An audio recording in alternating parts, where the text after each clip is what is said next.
Olha, eu vou falar para você, pai, e vou falar para você no singular, porque o pai às vezes é tão desvalorizado que quando a gente fala assim, vamos falar das mães, todo mundo sabe que são as mães. Quando a gente fala que a gente vai falar dos pais, a gente fala do pai e da mãe. Então, para eu me dirigir especificamente a você, mas são todos vocês, eu vou falar o pai. O pai mudou muito o seu papel nos últimos 40, 50 anos. É uma mudança social, é uma mudança cultural, que pode ter várias causas. Posso citar, por exemplo, que o fato da mulher estar entrando no mercado de trabalho permite e às vezes até obriga o pai a ter que assumir alguns papéis da casa para compartilhar com a sua companheira esses tipos de cuidados, tanto da casa quanto dos filhos. Se a gente for pensar em termos de prioridade, de validade, né? Você tem lá a mãe, muitas vezes a avó, algumas vezes o bichinho de estimação, a babá que cuida e o pai. Hoje a gente já tem isso, a gente ainda não conseguiu passar a avó com toda certeza todas as vezes. Estamos quase empatando com o bichinho de estimação, mas eu acho que é uma evolução muito favorável. Eu posso dizer isso, por exemplo, a respeito do meu consultório. Eu acabei fazendo uma pesquisa porque eu achava muito engraçado, muito interessante a frequência da presença do pai. E numa estatística que eu fiz aí durante uns 2, 3 meses, 75% das consultas de crianças até 1 ano de idade, o pai está presente. Isso me deixou bastante feliz. E não só ele está presente como uma pessoa, como um membro da consulta, não, ele é um membro ativo da consulta. Então, muitas vezes, enquanto eu estou conversando com a mãe, o pai está com seu bebê ou brincando, ou ele está em cima da maca, ele não, o bebê em cima da maca e ele do lado. E enquanto a gente conversa, ele participa ativamente da conversa.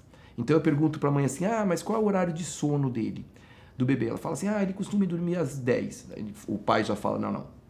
A gente tenta colocar às 9, aí umas 10 é mais ou menos uma hora que ele acorda. Então a gente percebe a participação e o interesse do pai na consulta e na vida da criança. Uma vez veio numa consulta a avó e a mãe ia voltar a trabalhar e a avó não podia ficar com o bebê num período da manhã. E aí eu perguntei assim, mas escuta, o pai não fica em casa de manhã? Por que não deixa a criança com o pai? Silêncio de uns 5 segundos, uma olhou para a outra, caíram na gargalhada e depois retomaram a conversa como se eu não tivesse sugerido absolutamente nada. Falei, mas qual é o problema, né, de o pai cuidar? Não, mas ele não sabe, ele coloca a fralda de lado errado, ele faz a maior bagunça na hora do banho. Pois é, se ninguém permitir a presença do pai e a participação do pai, ele não vai aprender. Ele vai aprender colocando a fralda do lado errado. Qual é o máximo que pode acontecer se a fralda estiver do lado errado? Vazar? Vazou, ele vai olhar. Como um bom pai, ele não pede normalmente indicação de caminho, ele não vai perguntar o que aconteceu, ele vai testar. Pode colocar a fralda do avesso? Mais difícil, pode acontecer, mas em algum momento ele vai acertar ou vai perguntar. E se ele for permitido e acolhido dentro dessa dinâmica familiar, com toda certeza ele vai conseguir ajudar e exercer um papel importantíssimo. Excetuando-se o parto e o aleitamento materno, quase tudo pode ser feito com a participação do pai. As brincadeiras, o banho, o passeio, a alimentação, o cuidado para dormir, o cantar, o ler histórias. A participação é importantíssima desse pai.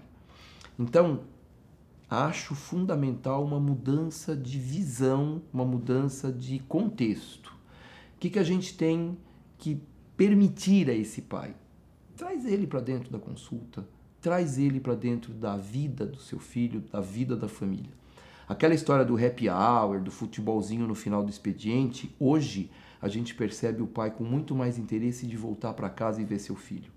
Porque é muito engraçado para o pai olhar de manhã uma criança, quando ele volta à noite ele já está fazendo coisas diferentes que não fazia antes. O pai pode ajudar numa série de questões. E a participação do pai favorece toda a situação para que a mãe possa se dedicar, por exemplo, ao aleitamento materno, enquanto ela está em casa. O pai pode preparar uma alimentação, lavar uma roupa, lavar uma louça, passar uma roupa. Lógico que isso não é a rotina. Se você não tem alguém que te ajude nisso, o pai pode participar dessas atividades também. Muito importante também que se permita o pai a participar do parto, que se permita o pai a participar dessa dinâmica, mas que não se obrigue e que isso não seja um dever do pai. Isso vai partir espontaneamente do pai e ele espera sinceramente ser acolhido, não como um ser incapaz de fazer nada certo, né? Como também um ser interessado em participar. Eu estava falando da consulta, então muitas vezes vem o pai na consulta, algumas vezes vem o pai sozinho. A mãe voltou ao trabalho, o pai está naquele horário e ele vem na consulta. Aí eu pergunto, bom, e aí? Tudo bem? Isso aqui, a gente faz a consulta, eu examino, faço a receita, a prescrição. Mais alguma dúvida? Antigamente o pai tirava um papelzinho, hoje ele abre o seu celular e começa a checar para ter certeza de que todas aquelas 35 perguntas que a mãe fez para ele não esquecer foram todas elas respondidas. Porque senão ele vai fazer 34, vai esquecer uma, vai chegar em casa e falar, eu esqueci. Ela fala, tá vendo? Você não presta para nada. Justo isso que era o mais importante, você não perguntou. É sempre o mais importante que a gente esquece. Não é bem assim, né? Mas de qualquer forma, é sempre legal, é sempre gostoso saber que o pai tem o seu espaço, tem a sua participação permitida dentro desse processo. Eu tenho observado uma mudança nesse caminho, nesse rumo. Com grande chance, são vocês dois, os pais, que estão assistindo esse vídeo, por exemplo, agora. Legal, né? É bacana. Acho que é importante tanto para o pai se conscientizar do seu papel, quanto para os filhos para perceberem que existe um tipo de cuidador diferente da mãe, quanto para a mãe para perceber que ela se sente acolhida, apoiada, e existem inclusive os estudos mostrando que a presença do pai no início do aleitamento materno, logo nos primeiros meses, aumenta a adesão e a duração do aleitamento materno. Agora fomos presenteados presentinho pequenininho, né?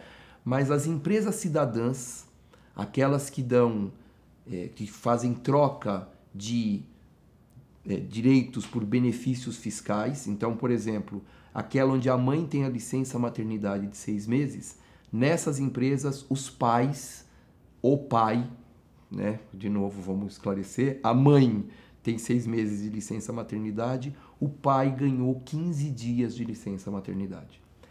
Acredite se quiser, a legislação dá 5 dias corridos de licença paternidade fora dessas empresas. Essa lei foi aprovada no começo desse ano. 5 dias corridos não dá para o pai beijar o filho direito, porque os 3 primeiros dias são da maternidade. São 2 dias que esse pai tem para ficar em casa e normalmente ele tem que achar um período para ele ir registrar o seu filho. 15 dias já é melhor do que os 5, mas é muito pouco. Países onde o IDH, o Índice de Desenvolvimento Humano, a qualidade de vida é elevadíssima, países da Europa, países nórdicos, a Alemanha, por exemplo, tem licença maternidade de 2 anos. E desses 2 anos, 2 meses são dedicados ao pai, que ele pode tirar no momento que ele quiser. Se ele quiser tirar no começo, se ele quiser tirar no final, ele tem direito a ficar esses 2 meses durante esses primeiros 2 anos com seus filhos. Então, nós estamos caminhando, passos lentos, mas de qualquer forma já está melhor do que estava antes, tanto nas condições quanto na cabeça desse pai. Pai, legal, eu tô contigo, também sou pai, tenho um filho de 34 e um de 32 anos, me orgulho muito deles, mas a maior satisfação que eu tenho é de ter hoje a consciência do quanto eu pude estar junto com eles, aprender com eles e crescer com eles. E às vezes um pouco de arrependimento de não ter podido fazer isso mais, de uma forma mais intensa. Talvez por isso eu curta tanto criança e talvez por isso eu me dedique muito àquilo que eu faço e o que eu gosto de fazer, que é cuidar das crianças. Estou esperando você na próxima consulta, tá? Tenho certeza que o seu pediatra vai ficar feliz com isso.